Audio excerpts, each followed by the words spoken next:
चलिए दोस्तों, तो आज अपन क्लास 8 का चैप्टर 3 पढ़ने जा रहे हैं। ठीक है,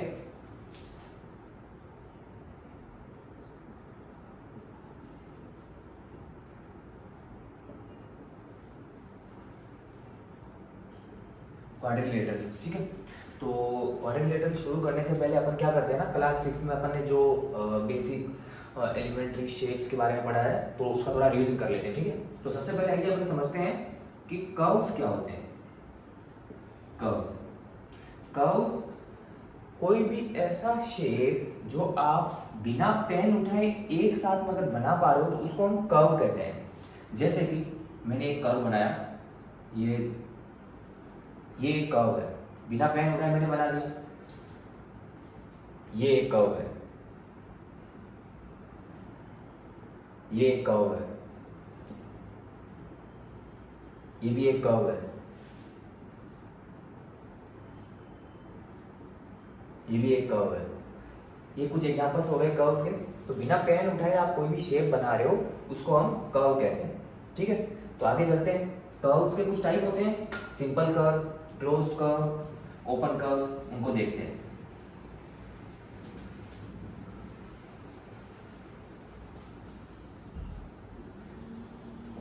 तो सबसे पहले ओपन और क्लोज्ड कर्व्स के बारे में देखते हैं। तो ओपन कर्व मतलब ऐसा कर्व जो कि कहीं से खुला हो, मतलब जैसे ये देखो, ये कर्व यहां से खुला है, ये कर्व यहां से खुला है, ये कर्व यहां से खुला है, ये कर्व चारों तरफ से क्लोज है, इसमें आप कहीं से भी बाहर नहीं निकल सकते हो। तो ये हो गया ओपन कर्व, ये भी ओपन कर्व है, ये क्लोज्ड कर्व है। एक और एग्जांपल लेते हैं, ये भी क्लोज्ड कर्व है, तो ये सारी तरफ से क्लोज है और ये ओपन है, तो इनको हम कहते हैं क्लोज्ड कर्व और ओपन कर्व। ठीक है, आगे चलते हैं।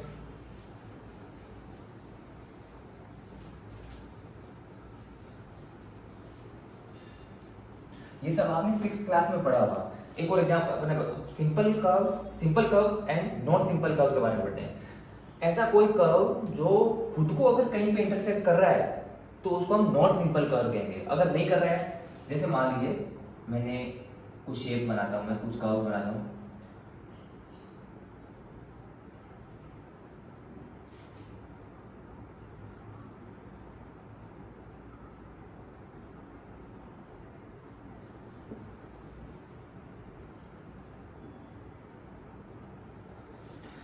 तो जैसे आप इस कर्व में देखोगे कि ये कर्व कहीं पे भी खुद को इंटरसेक्ट नहीं कर रहा। ये कर्व खुद को यहाँ पे इंटरसेक्ट कर रहा है तो ये सिंपल नहीं है। ये कर्व भी यहाँ पे खुद को इंटरसेक्ट कर रहा है, यहाँ पे कर रहा है, यहाँ पे 3 लाइनें आ गई, तो ये भी सिंपल नहीं है। ये सिंपल है, ये सिंपल है, ये सिंपल है, क्योंकि अपन जहां से शुरू कर रहे हैं वहीं पे वापस आ जा रहे हैं बिना कहीं इंटरसेक्ट किए हुए किसी दूसरी लाइन को। ठीक है, तो ये सिंपल हो गया, ये सिंपल कर्व का एग्जाम्पल हो गया, ये सिंपल कर्व का एग्जाम्पल हो गया। ठीक है, और ये सिंपल नहीं है, क्यों? क्योंकि बीच में ये इंटरसेक्ट कर रहे हैं। ठीक है, तो जो कर्व बीच में कहीं इंटरसेक्ट करता है एक दूसरे को, तो उसको हम सिंपल नहीं कहते, नॉट सिंपल कर्व कहते हैं।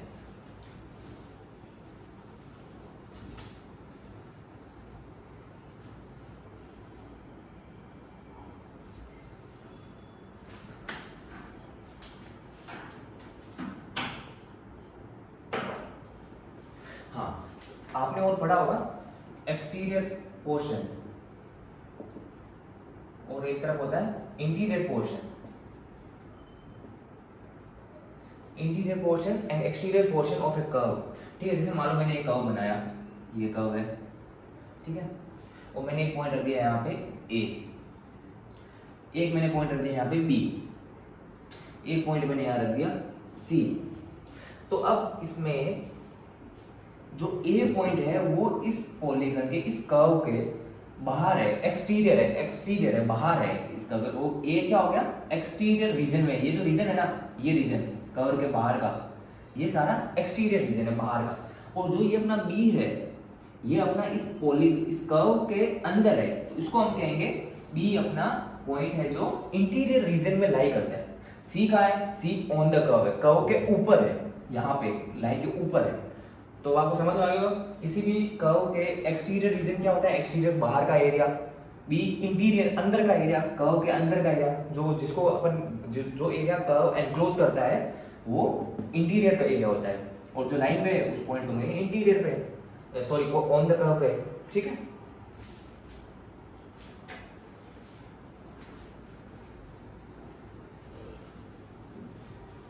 तो ये सब आपने 6th क्लास में पढ़ा है जैसे, ठीक है।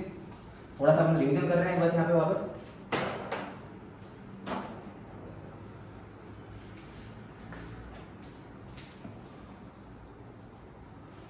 तो आपने पॉलीगन की डेफिनेशन पढ़ी थी।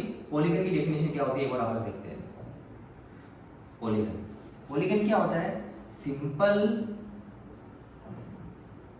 Closed curve with only line segment।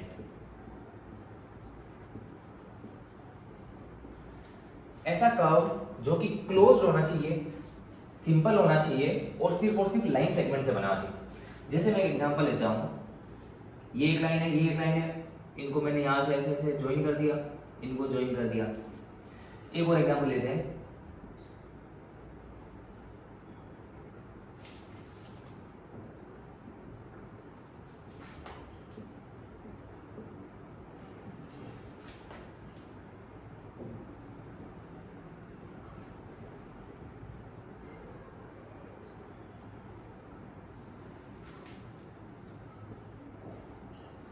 ठीक है। तो मैंने कुछ कर्व्स बनाए हैं आपके सामने, ठीक है।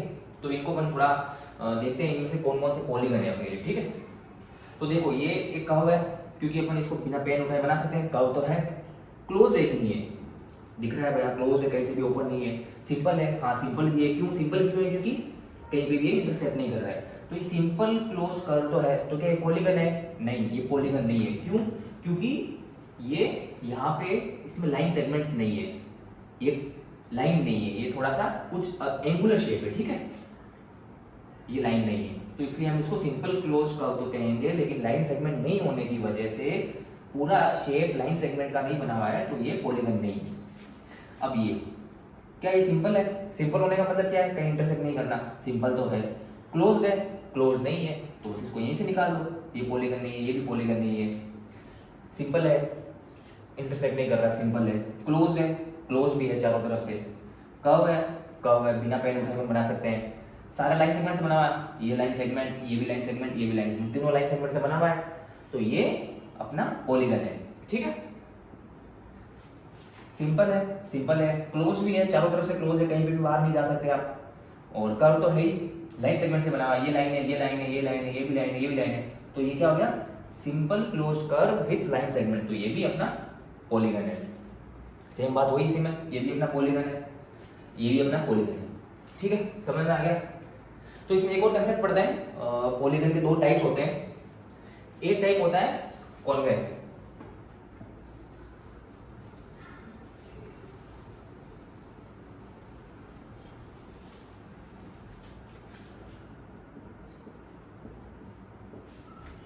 दूसरा टाइप का पॉलीगन होता है कॉनकेव। तो आपको जब कोई पॉलीगन दिया गया हो तो उसमें आपको ये पता करना है कि कौन सा कॉन्वेक्स पॉलीगन है, कौन सा कॉनकेव पॉलीगन है। तो हम पहले इसका मतलब जान लेते हैं। कॉनकेव पॉलीगन एक ऐसा पॉलीगन होता है जिसमें जब आप उसके डायगोनल, सारे के सारे डायगोनल्स बनाओ और कोई भी अगर एक डायगोनल बाहर चला गया, उस कर्व के एक्सटीरियर रीजन में चला गया, तो हम उसको कहेंगे कॉनकेव। और अगर कोई भी पॉलीगन है जिसके सारे के सारे डायगोनल्स उसके अंदर है, तो हम उसको इंटीरियर एरिया में लाई कर रहे हैं, तो हम उसको कॉन्वेक्स कहेंगे। तो all diagonals should lie inside polygon. यहां पे उल्टा हो जाएगा, if any one diagonal is outside the polygon then that is a concave polygon. तो जैसे हम इसमें देखते हैं, ठीक है, ये बनाया मैंने ट्रायंगल, ये अपना ट्रायंगल है। देखो इसमें तो कोई डायगोनल बनेगा नहीं क्योंकि इसमें तीन ही साइड है, अपन स्क्वायर लेते हैं, ठीक है। तो ये इसका पहला डायगोनल, ये दूसरा डायगोनल, दोनों के दोनों डायगोनल अंदर ही है, अंदर ही है। चलो इसके अपन डायगोनल्स बनाते हैं। तो ये एक डायगोनल हो गया, ये दूसरा डायगोनल हो गया। लेकिन जब मैं ये डायगोनल बना रहा हूं तो ये डायगोनल अपना इस पॉलीगन से बाहर जा रहा है, इसलिए हम इसको कहेंगे कॉनकेव पॉलीगन। क्या हो गया ये कॉनकेव पॉलीगन? क्यों हुआ? क्योंकि जब हमने इसके डायगोनल्स बनाए तो हमको पता चला कि एक डायगोनल बाहर निकल गया एरिया से, तो हम उसको कॉनकेव पॉलीगन है। सेम ये इसमें, अब जैसे आप मान लो डायगोनल्स बनाओ इसके, इससे नहीं हो, इससे कनेक्ट होगा, इसको इससे कनेक्ट करो, इसको इससे कनेक्ट करो, तो ये वाला डायगोनल बाहर है, ये भी आउट है, तो डायगोनल्स बाहर तो ये भी कॉनकेव। तो इस तरीके से जैसे यहाँ पे अपना स्क्वायर क्या है, कॉन्वेक्स पॉलीगन। रेक्टेंगल बना के देख लो आप, इसके डायगोनल्स बनाओ, सारे के सारे अंदर है। आप हेक्सागन बना के देख लो,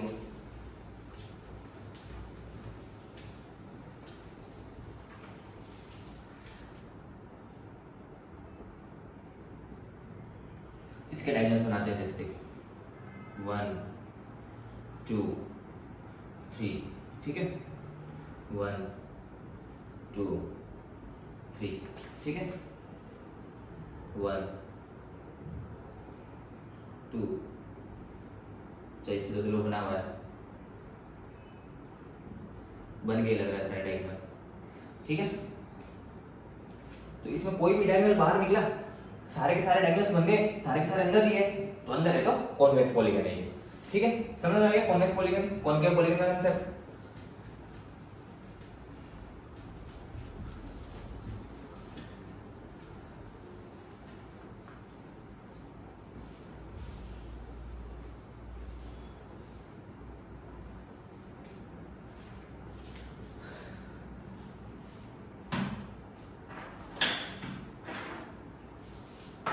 तो चलो अपन एक्सरसाइज शुरू करते हैं 3.1, ठीक है।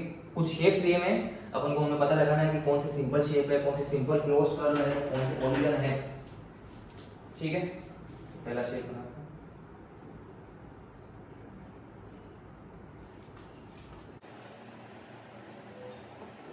ये सर्कल सर्कल की बात है, ये एक स्टार है,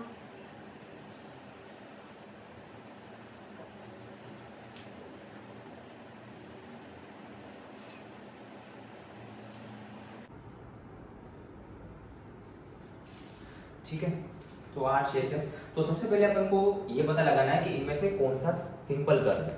सिंपल कर्व का सीधा सीधा ये मतलब है कि सबसे पहले बात कर्व होना चाहिए और कहीं पे भी इंटरसेक्ट नहीं करना चाहिए। तो ये एक कर्व है, सिंपल है क्योंकि कहीं पे भी इंटरसेक्ट नहीं कर रहा है, तो ये अपना सिंपल हो गया। ये भी सिंपल कर्व है, कहीं पे भी इंटरसेक्ट नहीं कर रहा। ये भी सिंपल है, कहीं पे भी इंटरसेक्ट नहीं कर रहा। ये भी सिंपल है, ये भी सिंपल है क्योंकि इसमें ये कहीं पर भी इंटरसेक्ट नहीं कर रहा। ये सिंपल कर्व क्यों नहीं है आप बताओ? तो थोड़ा वीडियो पॉज करके देखो, मैं ये बताता हूँ कि ये कर्व ही नहीं है क्योंकि आप इस पूरे कर्व को बिना पेन उठाए बना ही नहीं सकते। देखो बनाते हैं, ये बनाया मैंने यहाँ पे ऐसे, फिर इसको बनाने के लिए मुझे पेन उठाना पड़ रहा है, फिर यहाँ आना पड़ रहा है, फिर मैं बना रहा हूँ, तो ये कर्व ही नहीं है। अब इसमें चलते हैं, ये दूसरा दिख रहा है, ये इसने यहाँ पे काट दिया, यहाँ पे इंटरसेक्ट किया, यहाँ पे इंटरसेक्ट किया, यहाँ पे इतनी जगह में इंटरसेक्ट कर दिया, तो वो सिंपल नहीं है, क्रॉस हो गया वो, ठीक है। तो इसके बाद अब अपन देखते हैं कहाँ सिंपल क्लोज कर्व कौन सा है। तो ये सिंपल था, क्लोज भी है, ये भी क्लोज भी है, ये क्लोज है, ये क्लोज है, ये क्लोज है। तो सिंपल कर्व में से कौन कौन से क्लोज है अपन को ये बताना था। ये पांचों शेप क्लोज्ड है। उसके बाद सवाल में पूछा है कि इनमें से कौन कौन से पॉलीगन है। तो पॉलीगन का सिंपल कंसेप्ट अपन को पता है, सिंपल होना चाहिए, क्लोज्ड होना चाहिए, कर्व होना चाहिए and should be made up of only line segment, सिर्फ लाइन सेगमेंट से बना हुआ होना चाहिए। तो सिंपल क्लोज्ड कर्व तो पता है कौन कौन से, ये पांच है सिंपल क्लोज्ड कर्व। अब इनमें से जो simple closed curve line segment से बने हुए हैं ना, केवल और केवल लाइन सेगमेंट से, वो पॉलीगन है। तो ये वाला सिर्फ लाइन सेगमेंट से बना हुआ, सारी लाइन सेगमेंट है, तो ये पॉलीगन है पी। ये भी सारा लाइन सेगमेंट से बना हुआ है, तो ये भी अपना पॉलीगन है। ये सिंपल क्लोज कर्व है लेकिन ये लाइन सेगमेंट से नहीं बना हुआ है, ठीक है, तो ये अपना पॉलीगन नहीं है। यहाँ लाइन है, यहाँ लाइन है, लेकिन यहाँ लाइन नहीं है, तो ये पॉलीगन नहीं है। यहाँ लाइन, लेकिन ये एक कर्व आ गया, तो वो पॉलीगन नहीं। तो पॉलीगन बचे अपने पास ये दो पॉलीगन, ठीक है। अगला क्वेश्चन है कौन सा कॉनकेव पॉलीगन है, कौन सा कॉन्वेक्स पॉलीगन है। तो कॉन्वेक्स पॉलीगन तो वही होता है जिसका कोई भी डायगोनल बाहर ना जाए पॉलीगन के। तो अपन दोनों के डायगोनल बना के देख लेते हैं, किसका बाहर जाता है, किसका अंदर रहता है, ठीक है। तो इसका बनाते हैं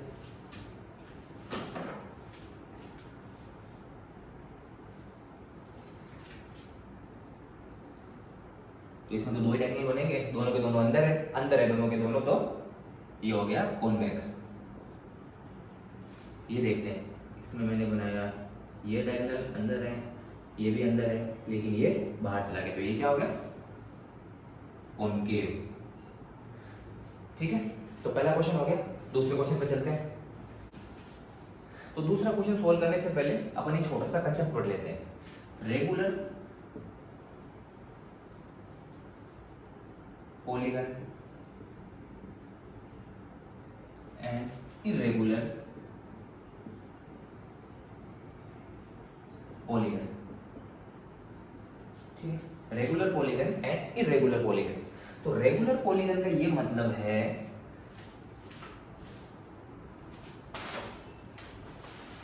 तो रेगुलर पॉलीगन वो पॉलीगन होते हैं जिन ऐसे पॉलीगन जिनके सारी साइड की लेंथ इक्वल है और उनके सारे एंगल इक्वल है, जैसे कि इक्विलेटरल ट्रायंगल।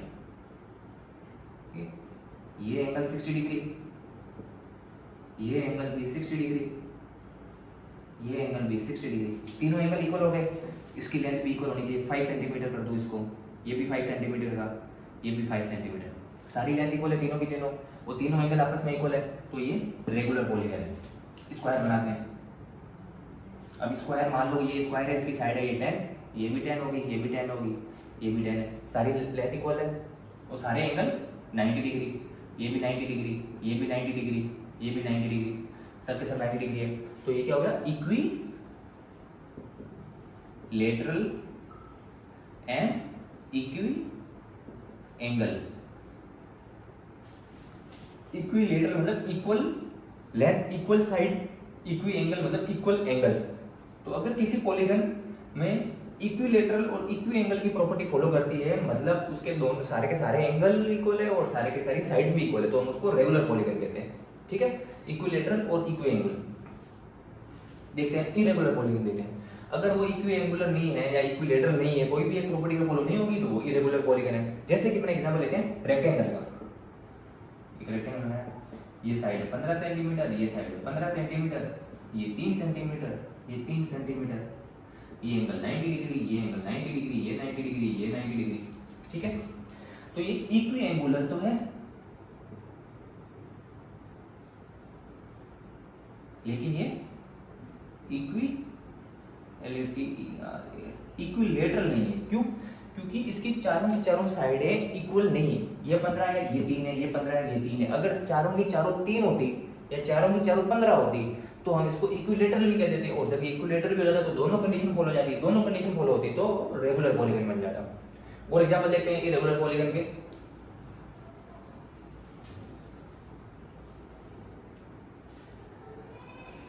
जैसे ये ट्रेपेजियम, इसका ये एंगल इक्वल नहीं है, ये चारों के चारों एंगल ये मान लो हो गया 70, ये हो गया 30,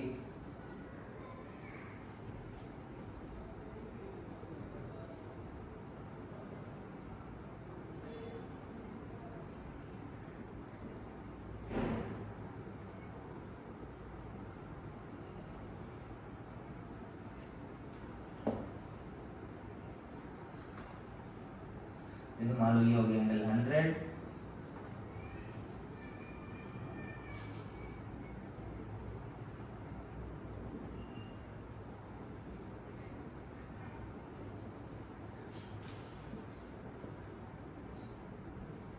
तो इसकी सारी साइड्स देख लो, इसकी लेंथ है 5, इसकी लेंथ है 4, इसकी 9, इसकी 3, तो कोई भी साइड इक्वल नहीं है। एंगल देख लो, कोई भी एंगल इक्वल है 100 डिग्री, 80 डिग्री, 110 डिग्री, 70 डिग्री, कोई भी एंगल इक्वल नहीं है। तो ना ये इक्विलेटरल है, ना ये इक्वी एंगुलर है, तो ये इरेगुलर पॉलीगन है। ठीक है, तो जो अपना 3.2 का क्वेश्चन था वो यही था कि रेगुलर पॉलीगन्स क्या होते हैं। ठीक है, और उसमें फिर 3.3 क्वेश्चन देखते हैं अपन।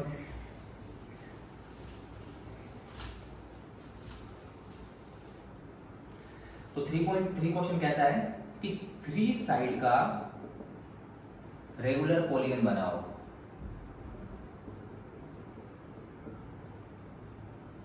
तो 3 साइड का रेगुलर पॉलीगन बनाना है। ठीक है, तो 3 साइड का तो पॉलीगन ट्रायंगल होता है, तो ऐसा ट्रायंगल बनाना है जिसकी सारी की सारी साइड की लेंथ इक्वल हो और सारे के सारे एंगल भी इक्वल हो।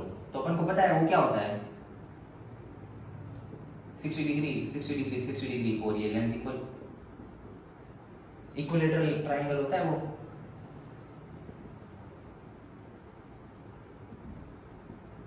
ये ऐसे ट्राइंगल लिख देते हैं ना, ट्राइंगल बना के एल शॉर्ट फॉर्म है ट्राइंगल की, ठीक है। तो ये अपना ट्राइंगल हो गया, ठीक है। तो तीनों साइड इक्वल है तो तीनों एंगल भी इक्वल होंगे, 60 डिग्री 60 डिग्री 60 डिग्री। फिर उसने कहा है 4 साइड का बनाओ। तो 4 साइड का पॉलीगन क्या होता है? स्क्वायर होता है, रोम्बस होता है, पैरेललोग्राम होता है, क्वाड्रिलेटरल होता है, रेक्टेंगल होता है। लेकिन अपन को रेगुलर पॉलीगन बनाना है। रेगुलर मतलब चारों साइडें इक्वल होनी चाहिए, अंदर के चारों एंगल इक्वल होने चाहिए। तो ऐसा होता है स्क्वायर, ये 90 डिग्री 90 डिग्री 90 डिग्री 90 डिग्री, ये इक्वल ये इक्वल ये इक्वल, चारों साइडें इक्वल है आपस में, एंगल भी सारे के सारे इक्वल है। अगला है 6 साइड का। तो 6 साइड का पॉलीगन क्या होता है? हेक्सागन, ठीक है। तो हेक्सागन बनाते हैं। तो इसमें ये लेंथ इक्वल, ये लेंथ इक्वल, ये लेंथ इक्वल, ये लेंथ इक्वल, ये लेंथ, सारे के सारे एंगल इक्वल, सारे एंगल इक्वल कितने हो गए? 720 कर लो, 720 by 6, 120 degree 120 degree 120 degree 120 degree, ये भी 120 डिग्री, ये भी 120 डिग्री, सारे एंगल इक्वल, सारी साइड्स इक्वल, तो वो 6 साइड का रेगुलर पॉलीगन हो गया। तो ये 3.1 एक्सरसाइज हो गई है। चलो अपन अब आगे बढ़ते हैं, ठीक है।